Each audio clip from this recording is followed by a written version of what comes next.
Channel, hit the bell notification and hype the video. That would be greatly appreciated as always.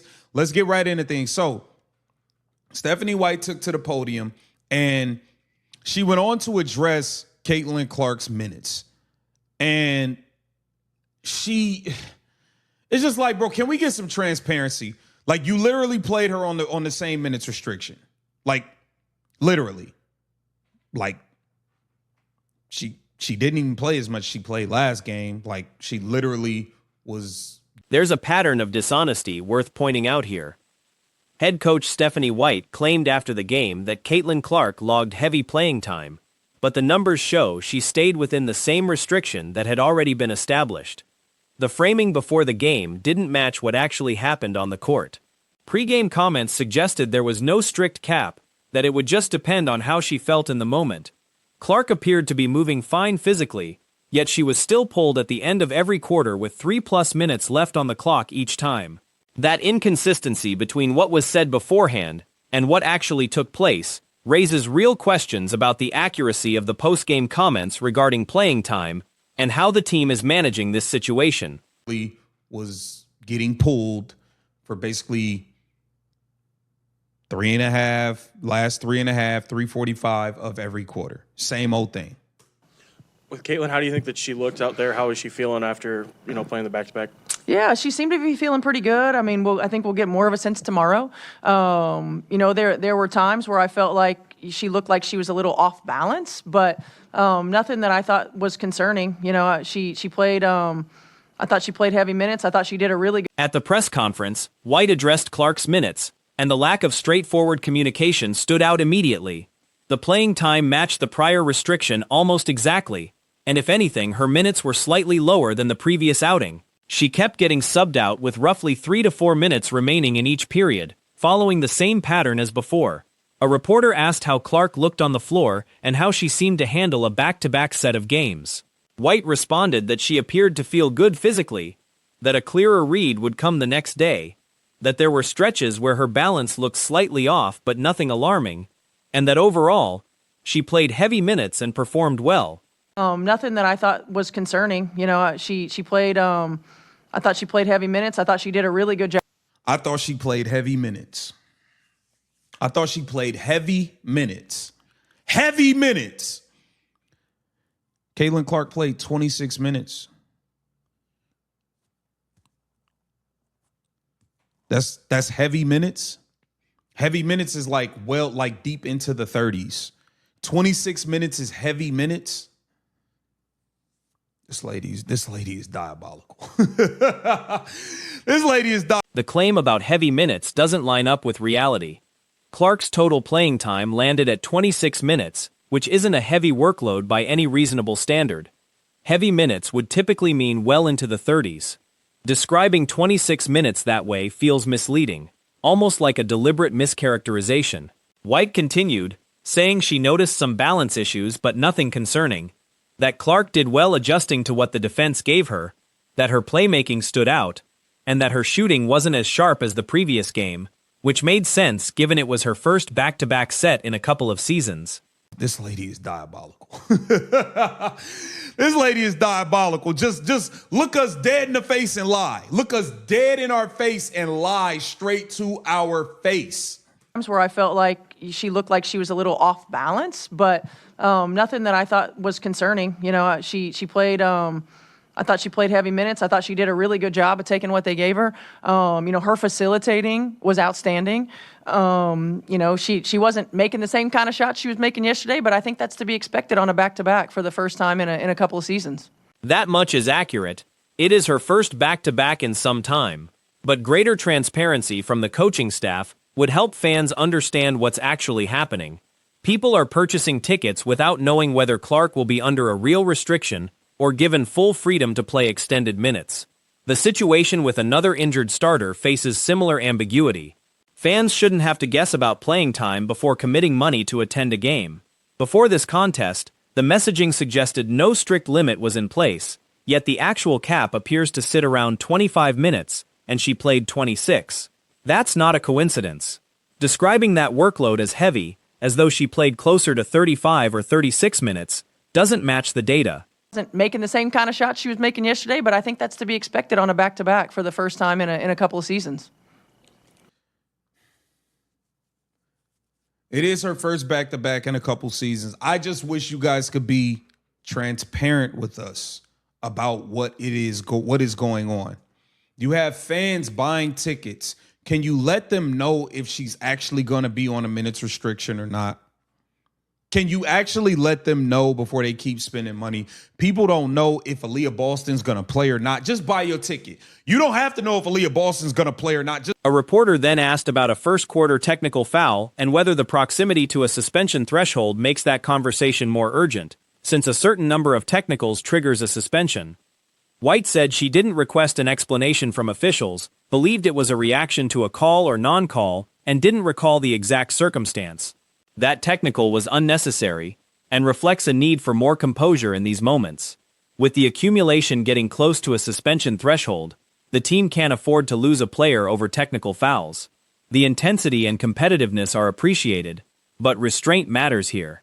A similar technical from a recent matchup against another team also seemed unwarranted. Play or not, just buy your ticket.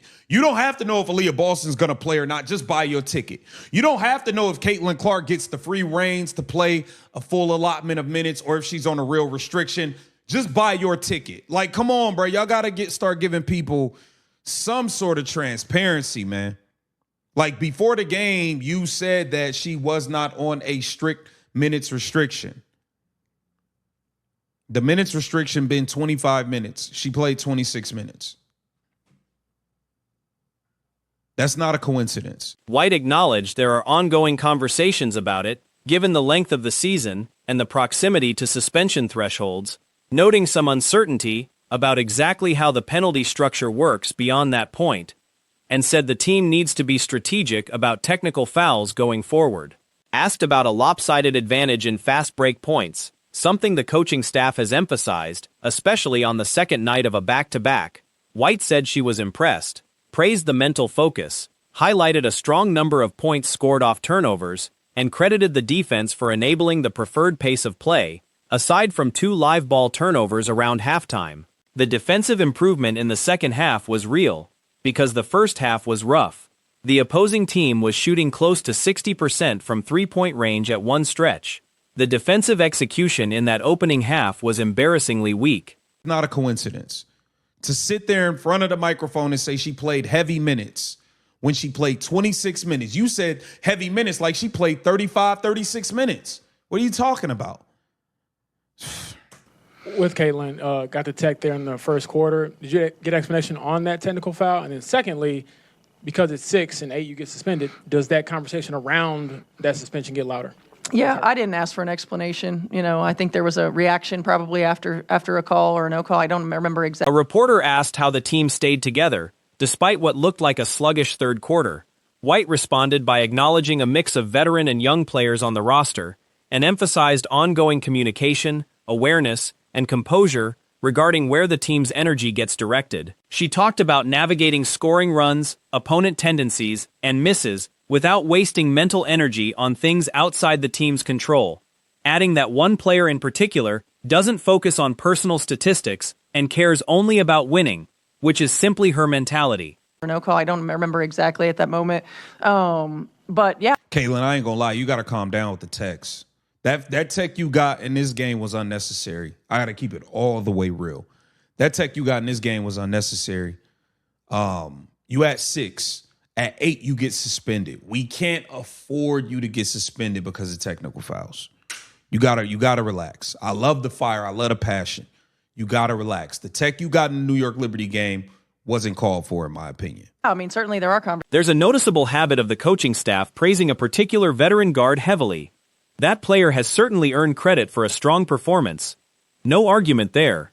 White elaborated that she has followed this player's career since before college, praised her work ethic and gym habits, her competitive drive, and her even-keeled demeanor, regardless of how the game is going. That guard did play an excellent game, but at the same time, there's a broader pattern of the coaching staff withholding clear information, particularly around injuries and roster status. It consistently feels like something isn't being fully disclosed, which makes it difficult to take these post-game explanations at face value. especially when actual playing time numbers contradict the description given at the podium of a heavy minutes outing. Wings are in that just below contender category. That being said, let's talk about some, in my opinion, potential moves that the Indiana Fever could make. And the first move is one that is a simple one. It is a really, really, really simple one. It is by trading for Sika Kone. Demiris Dantas and a 2029 second round pick for Sika Kone. Sika Kone doesn't get on the floor. And she's not going to play with Bree Jones there. The Indiana Fever are currently rolling, having won 6 of their last 9 games. Actually, 6 of their last 8 is more accurate. They've claimed 4 of their last 5 outings. Honestly, the squad is starting to resemble one of the stronger clubs in the 1BA. With the trade deadline roughly 11 days away, 5 possible deals are worth examining that could strengthen this roster. There's a widely held expectation that the Fever will largely stand pat and avoid major moves. Still, a case can be made that some kind of trade is necessary if the franchise wants to be taken seriously as a legitimate threat. Right now, this team sits just... Sika Kone was the MVP of the Spanish League this year. She is younger than KK Timpson. I think she's younger. And she is a better player. KK does have more upside, and KK will be better for the Fever. I think we'll get more minutes. But Demiris Dantas and a 2029 second round pick, like, at some stage they have to just say, you know what, we actually have to kind of improve our front court. And at the same time, like, she is size. She's better than Van Sloot, and she's better. The first option is trading Demiris Dantas plus a 2029 second round pick for Sekou Kone. Kone barely sees the floor and won't get minutes behind Bree Jones as things stand. She was named MVP of the Spanish League this past season. She's younger than KK Timpson, roughly speaking, and arguably the more talented player, even though Timpson carries more long-term ceiling. At some point, the front office needs to acknowledge the front court needs reinforcing. Kone brings size and outperforms both Van Slooten and Dantas on talent alone. She isn't a transformative superstar, but bringing her in could nudge the roster forward incrementally, maybe by a small percentage. Small upgrades are still upgrades worth pursuing when available. At the same time, like, she is size. She's better than Van Slooten. She's better than Dantas. I don't think that she's the greatest player in the world or anything. But I do feel like this could be somebody that, if the Indiana Fever do end up making a trade for, it makes the team 10% better. 10% better. I don't know if 10%, it's not 10%, geez, 1% better. I don't know if 1% is enough to win anything, but if you can make a trade to get 1% better, go get 1% better. This is now a really interesting trade. The second trade is more intriguing and admittedly a sensitive topic, since the Fever might be hesitant to overplay their position. The proposal: Anissa Amaro straight up for Raven Johnson. Their salaries line up closely. Amaro is putting up roughly 10.5 points and 9.5 rebounds a night this season, though she's sat out 6 consecutive games for Connecticut, partly personal, partly conditioning related. She simply isn't seeing the court right now, and oddly enough, Connecticut has performed better in her absence, stringing together wins. That outcome isn't really her fault, but tension reportedly exists between her and Myisha Hines-Allen. Whether personal or strictly basketball related is unclear. The coaching staff has favored playing Alyssa Edwards and Bonner ahead of her, and there are stretches where Megan Walker sees time there too, with Kennedy Burke occasionally sliding to the fore. That front court is simply overcrowded. Go get 1% better. This is now a really interesting trade, the second one. And for me, I do feel like this is one where I'm like, I get it. I get it if this is a kind of a touchy subject and the Fever don't want to overshoot their hand, but Anissa Amaro straight up for Raven Johnson. I think their salaries are near identical, and Anissa Amaro is averaging 10.5 points and 9.5 rebounds per game. Amaro isn't much of a defender, and her minutes have shrunk dramatically, from heavy workloads down to single digits some nights. Even during stretches when she played, she was buried near the end of the rotation. On Indiana, she'd immediately be the best power forward on the roster. Meanwhile, Johnson has fallen out of the rotation entirely. Some might argue she's worth keeping for future development. If the staff can unlock AZ Magbagor-style scoring and rebounding into a winning contributor, and her jumper has flashed signs of falling consistently at points, she could slide to the small forward spot, especially alongside a ball-dominant lead guard like Clark or Mitchell going forward. Whether she ultimately projects as a 3 or a 4 remains uncertain. Honestly, nobody's entirely sure what position Johnson even fits at this level. For roughly 2.5 more years of cost-controlled control over someone who flashed all-star caliber play early this season and profiles as a quality starter regardless of position, there's little reason to pass on this swap. 9.5 rebounds per game this year. She has missed 6 games in a row for the Connecticut Sun. Some for personal reasons, some for conditioning reasons. She's just not currently playing, and the Connecticut Sun are unironically better without her. They've started winning games. That's not her fault, but obviously her and Rashid Mazian don't really get along. As far as, I don't know if it's personal or basketball, but they like playing Aaliyah Edwards, they like playing Ono, they like playing Griner over, and even there's times where Reagan Beers gets in over. Moving into some more complex scenarios, there's a swing for the fences deal worth floating with the Sparks, involving Ray Burrell. Los Angeles has held her rights for years, and she's presently on a minimum deal, though the current team wouldn't retain exclusive rights past this season. She becomes a restricted free agent afterward, and is projected to command something in the $500,000 to $600,000 range, a number plenty of franchises can't absorb, the Sparks included, given existing long-term commitments to Aja Wilson, Dearica Hamby, and Nneka Ogwumike. Los Angeles currently sits at 10-15, roughly 2.5 games back of a playoff spot, riding a 4-game skid with Kelsey Plum sidelined. Eventually, moving on from certain contracts becomes unavoidable. The proposed framework, Johnson straight up for Rhyne Howard. Howard would immediately slot in at the 3 for Indiana. Sophie Cunningham would back up at guard, with Lexi Hull handling backup shooting guard duties, or Cunningham floating between the 2 and 3 spots, freeing Howard to anchor the small forward position. Edwards, they like playing Ono, they like playing Griner over, and even there's times where Reagan Beers gets in over. Kennedy Burke sometimes plays a 4. His team is overloaded there. Whereas Anissa Morrow, look, she's not much of a defender. We are seeing here, she was going playing big minutes, and suddenly it's 9 minutes, 4 minutes. Even when she was playing, she was kind of end of the bench.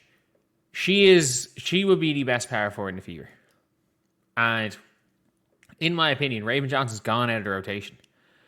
And if you want to say, oh, we're Raven for the future, if you can figure out a way of... Given the staff's reluctance to play Cunningham or Hull at shooting guard, and considering Johnson gives up little in comparison, the logic holds. Los Angeles benefits by adding a dramatically better player in Howard, while landing a cost-controlled asset for 3 more seasons, something their roster lacks. Their books are thin on good value contracts. Offloading Erica Wheeler's deal becomes a priority too, and if the front office wants a full rebuild, shipping out Plum alongside clearing Wheeler's money, and building around a well-priced Johnson while chasing free agents, could be the new front office's direction. This is a non-playoff club holding onto a player who's almost certainly being shopped, since there's little upside to carrying that salary on a roster that can't realistically afford her long-term and isn't positioned to compete.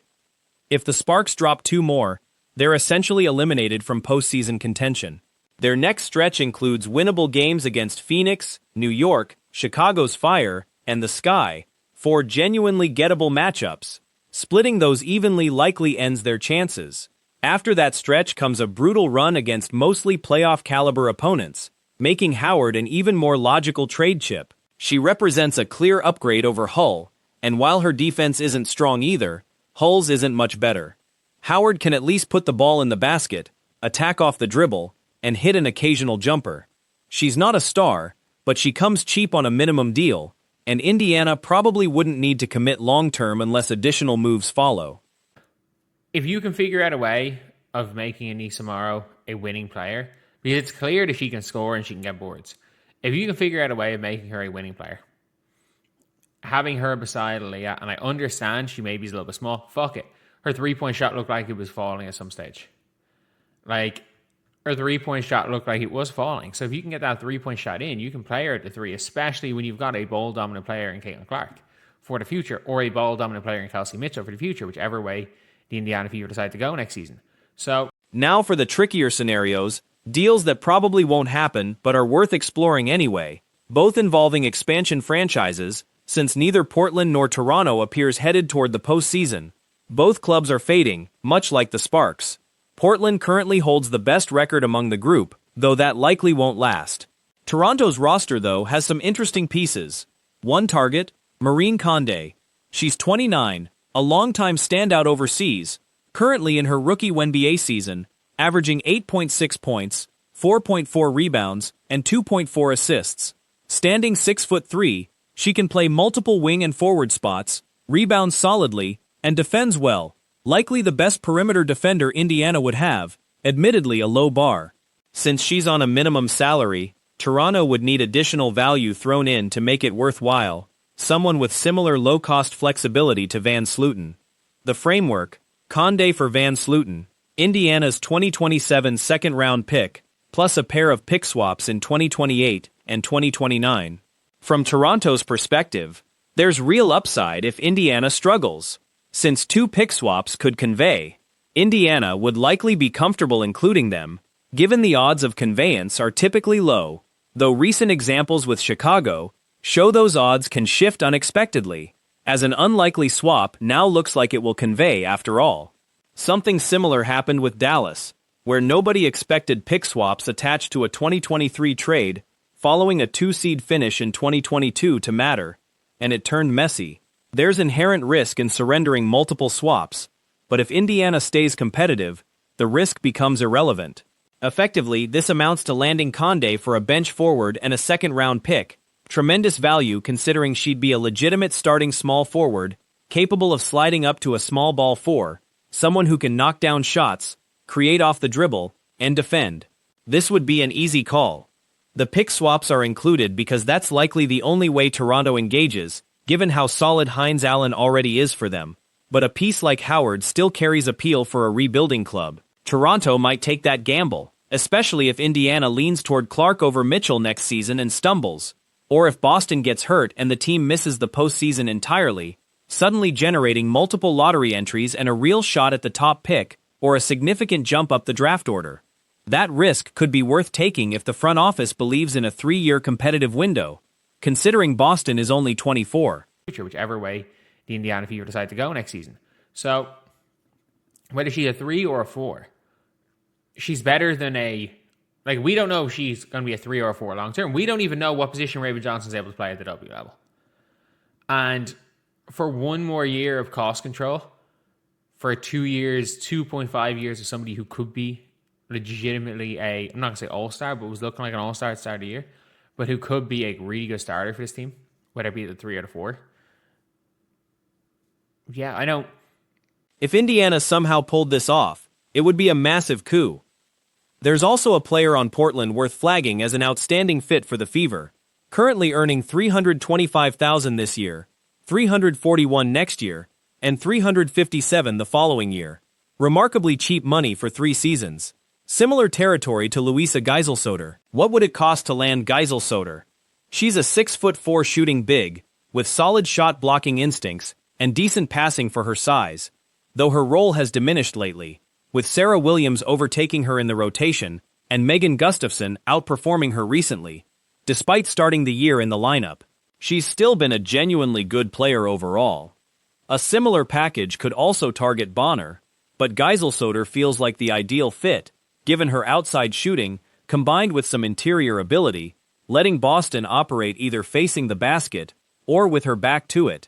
She'd represent a considerably better shooter than the current roster option at that spot, without carrying the same injury concerns, while bringing comparable size and far more salary flexibility. What would it take to pry Geiselsoder loose? This framework doubles as a way to shed an underperforming frontcourt contract currently on the books. If Indiana wants to retain both Clark and Mitchell next season, a trade involving that contract or Hull needs to happen before free agency opens. Keeping both stars simultaneously alongside Cunningham isn't realistic, but Clark and Mitchell can both stay if either Hull or the underperforming big is moved for a minimum level piece, costing roughly half as much. It would also require Clark passing on her rookie scale extension option, staying on her current deal 1 additional season. That decision effectively locks in her departure a year later anyway, since forgoing the extension means any rival franchise could simply offer supermax money that Indiana can't match, meaning she walks regardless. Essentially, forcing that scenario is Indiana quietly conceding Clark's exit after the 2027 season, closing out 4 seasons in Indiana before leaving. Then again, the front office might reason that losing Mitchell eliminates any real long-term shot anyway, so pushing all in for one final season makes sense. The framework.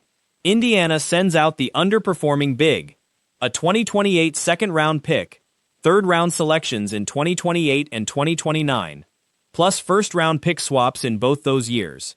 That's admittedly a hefty package, but shedding that contract and finding a genuinely useful 6'4" stretch big, under control through 2029, is no small task.